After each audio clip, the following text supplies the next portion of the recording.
Good morning. ప్రభువైన యేసుక్రీస్తు వారి పరిశుద్ధ నామంలో అందరికీ శుభాలు. యేసుక్రీస్తులోనే మన జీవం, మన జీవితం. యేసుక్రీస్తు ద్వారానే నిత్య జీవితం. యేసు ప్రభు అంటున్నారు, నా యొద్దకు రండి, నేను మీకు జీవితాన్ని ఇస్తాను, జీవాన్ని ఇస్తాను, నిత్య జీవాన్ని ఇస్తాను. ఈ భూమి మీద బ్రతికి 60, 70, 80 సంవత్సరాల జీవితం కాదు, శాశ్వతమైన జీవం, నిత్య జీవం నేను మీకు ఇస్తాను, నా యొద్దకు రండి. కాకపోతే ఎంత పిలిచినా మీరు నా యొద్దకు రావట్లేదు, అందుకనే మీరు నిత్య జీవాన్ని పొందుకోలేకపోతున్నారని ప్రభు చెప్తున్నాడు.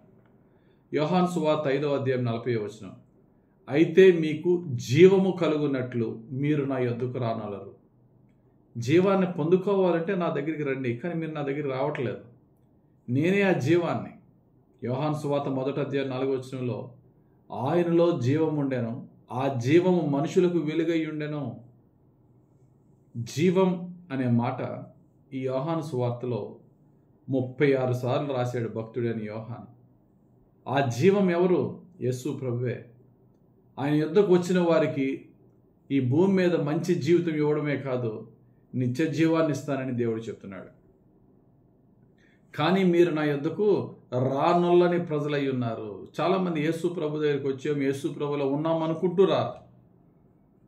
ఎవరట ఆయన దగ్గరికి రానొల్లని ప్రజలు? దేవుని ప్రేమ లేనివారు. మనం 40వ వచనం చదువు, క్రింద 42వ వచనం ఉంటుంది, నేను మిమ్మల్ని ఎరుగుదును, దేవుని ప్రేమ మీలో లేదు. దేవుని ప్రేమ ఉండడం అంటే ఏంటండి? అవే జీసస్ అంటే నాకు చాలా ప్రేమ అండి, అది ప్రేమ కాదు. ఆయన వాక్యానికి లోబడేది ప్రేమ. ఆయన కానుకలు ఇచ్చేది ప్రేమ కాదు, ఆయన చిత్తాన్ని నెరవేర్చేది ప్రేమ. Obedience is better than sacrifice అన్నాడు. బలు అర్పించుట కంటే ఆయన మాట వినుట శ్రేష్టము. ఆజ్ఞలను పాటించుటే దేవుని ప్రేమించుట. నాకు తెలుసు మీ యొక్క ప్రేమ, మీ భక్తి పై పైన పెదవులదే, కానీ మీలో నా ప్రేమ లేదు, దేవుని ప్రేమ లేదు అంటున్నాడు. పైన 38వ వచనంలో ఏమి లేదు అంటున్నాడంటే, ఆయన ఎవరిని పంపినో ఆయనను మీరు నమ్మలేదు కనుక మీలో ఆయన వాక్యము నిలిచి ఉండలేదు. వింటారు వాక్యాలు, ఆ వాక్యానికి తగ్గ జీవించరు. ఆయన వాక్యం మీలో లేదు, ఆయన ప్రేమ మీలో లేదు, కానీ మీరు క్రైస్తవులు అని చెప్పుకుంటున్నారు. అందుకనే మీరు నా యొద్దకు రానొల్లని ప్రజలు, అందుకనే మీరు నా యొక్క జీవాన్ని పొందలేకపోతున్నారు, నాలో విశ్వాసంలో స్థిరులుగా ఉండలేకపోతున్నారు. ఏదన్నా ఒక ఆకర్షణ వచ్చిందంటే విశ్వాసాన్ని తాకట్టు పెట్టేసి ఆకర్షణకి వెళ్ళిపోతున్నారు.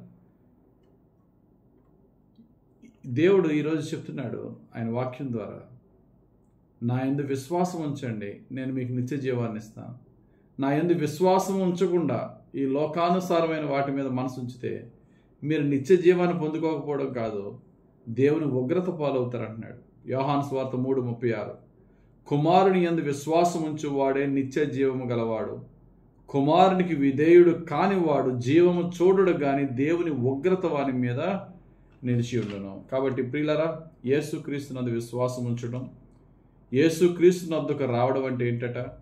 ఆయన వాక్యాన్ని పాటించడం, ఆయన ప్రేమను మన జీవితంలో కలిగి ఉండడం. కాబట్టి క్రీస్తు ప్రేమను కలిగి ఉందాం, ఆయన వాక్యానికి లోబడదాం, ఆయన విశ్వాసంలో బలపడదాం. తద్వారా ఆయన మన కొరకు వాగ్దానం చేసిన, ఆయన తన ప్రాణాన్ని ఇచ్చి మనకి జీవాన్ని డొనేట్ చేశాడు యేసయ్య. అట్టి జీవాన్ని పొందుకుని యేసుక్రీస్తుతో నిత్య జీవానికి వారసులం అవుదాం. మరలా చెప్తున్నాను, మనం ఈరోజు ధ్యానించిన వాక్యం ఏంటి?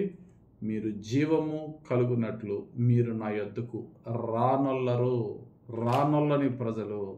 మనం అలా ఉంటున్నామా చెక్ చేసుకుందాం. ప్రభువా, నీ యొద్దకు వచ్చానంటూనే రానొల్లని ప్రజగా ఉన్నానా? వాక్యం ఉన్నదంటూనే వాక్యానికి అవిధేయునిగా ఉన్నానా? నిన్ను ప్రేమిస్తున్నానని అంటూనే నీ ప్రేమకు దూరంగా, నీ ప్రేమకు విరోధంగా జీవిస్తున్నానా? చెక్ చేసుకుని దేవునికి ప్రీతికరంగా జీవిద్దాం, దేవునికి జీవాన్ని పొందుకుందాం. యేసయ్యకు విధేయత ద్వారా ఆయన ప్రేమను మనం చూపిద్దాం.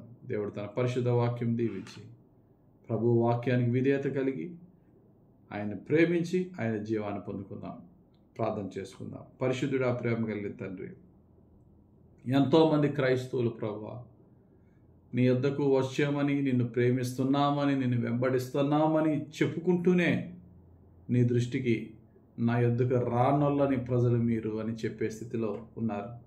అటువంటి స్థితిలో మేము ఎవరు ఉండకుండా నిన్ను ప్రేమించుట అంటే నీ వాక్యానికి లోబడుట, ప్రభువా నీ వాక్యానికి లోబడే విధముగా నిన్ను ప్రేమించే జీవితం దయచేయండి. నీ వాక్యం విని వదలడం కాదు, దాని ప్రకారంగా నడిచే జీవితం దయచేయండి. వాక్యం విన్న తగ్గట్టుగా విశ్వాసములో స్థిరులై ఉండి నీ నిత్య జీవానికి వారసులమయ్యే భాగ్యం దయచేయండి. మాటలతో క్రైస్తవులుగా కాక క్రియలతో క్రైస్తవులుగా ఉండే భాగ్యము దయచేయండి. యేసుక్రీస్తు వారి పరిశుద్ధ నామములో ప్రార్థించి వేడుకొనుచున్నాం తండ్రి, ఆమేన్. తండ్రి అని దేవుని ప్రేమ, రక్షకుడైన యేసుక్రీస్తు వారి కృపాదరించి పరిశుద్ధాత్మ అభిషేకం మనపై దిగివచ్చి యేసుక్రీస్తులో నిత్య జీవాన్ని మనమందరం పొందుకునే భాగ్యం త్రియేక దేవుడు మనకు అనుగ్రహించును గాక. ఆమేన్. God bless you. Have a very blessed day.